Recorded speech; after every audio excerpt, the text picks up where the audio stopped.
I'm not telling you to go out and marry a single mom. I'm just saying don't disqualify a single mom because without getting to know her first. If she's attractive, okay, and she's a single mom, she has a kid, there is the possibility that she will be able to make up for that deficit in other ways. It doesn't mean she's just not valuable anymore. But again, we got 6 categories here: fit, feminine, friendly, cooperative, submissive, childless. The average man will take 3 to 4 out of the 6. Now you may, if you're open to dating a single mom, number one, that's going to increase your options, right? Or I should say, not dating, I should say marrying. It's going to increase your options. That doesn't mean that you can't have more requirements in other areas. As a matter of fact, I would say that you should have more requirements in other areas, because if you're the type of man that she sees as a good option for helping her raise her child, then yeah, you should be able to ask for more things, or your expectations to be higher from her. Welcome back to Money, Marriage, and Media. Today we are with the Concur Network, and this one is presents a an interesting question as far as what to do as a man. Bruiser does a great job of explaining it, so I'm just gonna let him say it. Purpose around 35. If you wait to 35, basically 80% of women between 35 and 39 have a child. So you have to get lucky. That means 20. There's only 20% of women left in the United States between 35 and 39 that don't have a kid. And a lot of these guys don't want to. Shout out to the brothers who can. Shout out to the brothers who can be stepfathers. But a lot of these brothers aren't willing to step up to the plate and be a stepfather. It's a shitty deal. It's a shitty deal. A lot of these men want to they want to impress these women on their own. They want to have a woman that's already been impressed by, imprinted by another man. Same thing. So what do? Men are on their purpose around 35. So what do you do? I'm going to help you out here, guys. What you need to do is you need to get married sooner. I know, big shocker, right? But Mike, we can't do that because I don't trust women, and they not looking for they want the high value man and blah blah blah blah blah. Remember, I keep telling y'all, it's 4 major concepts, 4 major social constructs that are preventing us from building, right? And here we go. A lot of times, women and men in the age group of, I would say, 25 is where I would say is a good place to looking to get married. But a lot of us are not ready for marriage at 25. Why? Because we don't have enough experience in making relationships work. We haven't been raised to work in cooperation with each other. In a lot of ways, we've been raised to be soldiers in the gender war. We do have at least one generation of men and women who that's all they want to do is perpetuate that, right? But the major talking point for why marriage at 25 is not going to work is because we're too afraid of picking the wrong person, right? The vetting process is broken. But again, is one of the biggest things you can do as far as the vetting process is use the tools that you already have available to you. If you're a guy, because we're talking about men here, okay, this woman that you're not really sure about, right? Because you can't tell if she's the one or not. Okay, what does the matriarch of your family say about her? Matriarch. Oh, let me guess. You never introduced her, right? So you got grandma who was married, or mom who's married, or if these women in your family aren't married, okay, you still need to get a woman's perspective on this woman. Why? Because the women in your family want the best for you. And they're not going to be impressed by how fine she is. They don't care what her sex game is like. What they do care about, what they tend to judge other women on is, okay, well, how many long-term relationships have you had? What kind of relationship skills does she possess? And here's the other thing, because we're talking about men, I'm going to go ahead and say this. Guys, a lot of times we put too much value in overall aesthetics. Don't get me wrong. She got to be fine. I get that.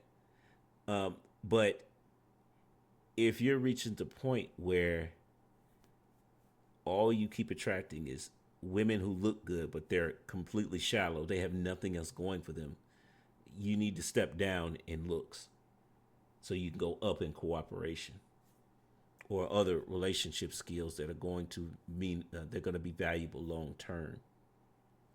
That means that that woman, she might be overweight. I'm not saying she's obese, but she might be borderline. That might be the type of woman that you qualify for. Yeah, and the other thing is that, we have to address that. What age are women becoming single moms? It's usually early 20s. So I agree 100% that, yeah, if you're waiting till you're 35 and you want to date women who are 30 and up, yeah, they're far more likely to have kids. This is why I say, if the marriage age was 25, well, now you're looking to marry a woman who has a lot less baggage. As far as she's actually less likely to have a kid at that point. So it's just a matter of, the women have to, number one, they can't be raised to work in, she can't be raised to be a soldier in the gender war.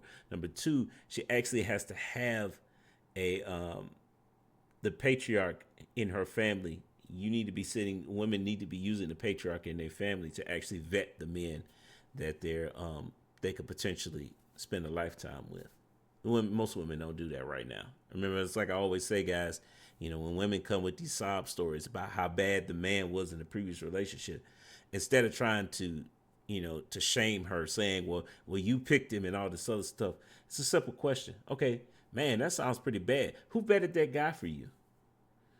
Her answering that question is not to put the blame on her, but what it does is tell you, okay, what's the relationship like with her father? Does she trust him? If you can't trust your own father to help you vet men, how are you going to trust me as your husband?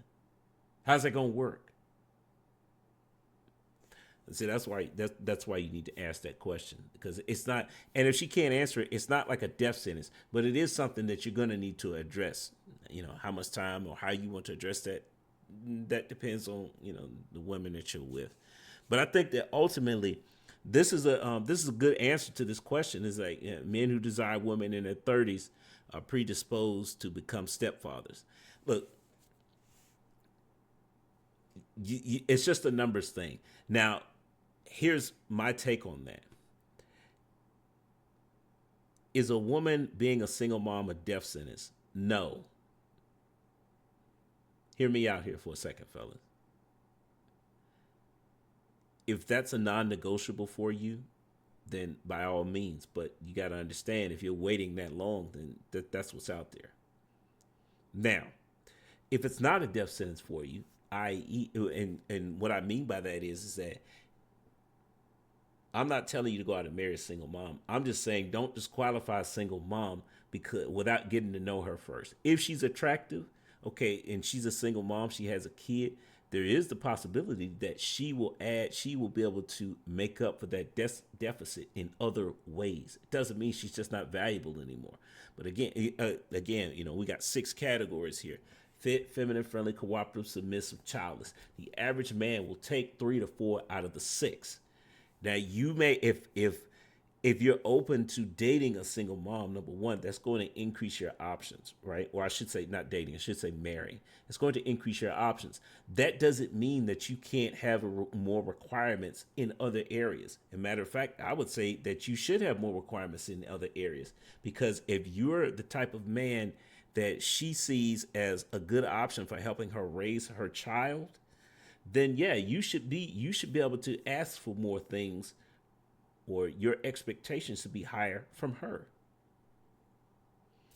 This is a way that you can step up in the value of a woman. I mean, if you're an average guy, maybe you're able to, the fact that you're willing to be a stepfather means that you can retain or marry a woman who is above average in looks, even though you're an average guy. Now, does that mean that you have to do that? No. you can totally say, well, no, that's a, that's a red flag, and that's an instant no. I'm not going to do it. Okay, so we still need. I mean, as long as you're willing to say that your legacy, if you're going to give up on your legacy, fine. Just don't have no more kids, and you got no problems with me. But like I said, I'm pro marriage on here on this channel. We're pro marriage, and we've got to figure out ways to improve our community. One of the things that's going to definitely improve it is, again, if the average age of marriage is actually lower, then you instantly reduce the number of single moms out there. We just need to figure out ways that we can actually make marriage in that age range, in that age group, work. So, great conversation though, because again, Concur Network asking the tough questions, because again, these are things that we have to start talking about. This is why I say, Bruiser is married. We need more married people making content so we can get a better idea of different ways that relationships can work. Guys, if you agree or disagree, let me know in the comments. Remember, like the video, or I don't even know if disliking the video is a thing, but well, apparently you can dislike this short. I'm gonna go ahead and like this because this is a great topic. But yeah, I will say goes to the next time. Peace.